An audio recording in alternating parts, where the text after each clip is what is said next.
ভাইরে, যেই নবীর বদন মুবারকে কোনদিন মশা মাছি বসে নাই,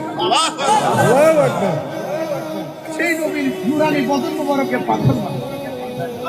হায় হায়, আরে যেই নবীর রাস্তা দিয়ে গেলে পাথরগুলো তোলার মতো নরম হয়ে গেছে,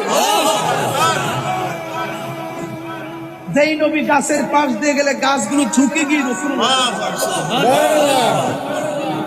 আর রসুল বলতেছে আমি ওই পাথরটাকে এখনো চিনি। 7 বছরের কালে আমি যখন এইদিকে যাইতাম ছোটবেলায়, পাথরটা আমাকে সালাম দিত।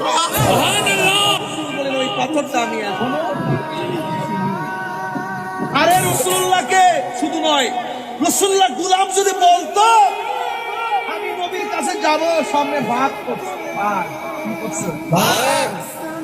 ভাত খাইতে আসছে, ডাক দিয়ে আমার খাইছে, আমি নবীর কাছে যাবো।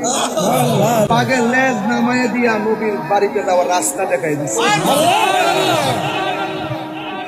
কিনা জানি না, আবু জাহিল্লাকে আপনি নবীর প্রমাণ কি? রসুলকে কি প্রমাণ চাও? পারলে আকাশের 4টা 2 ভাগ করো। আঙ্গুল মুবারক যে ইশারা করছে 4টা 2 ভাগ।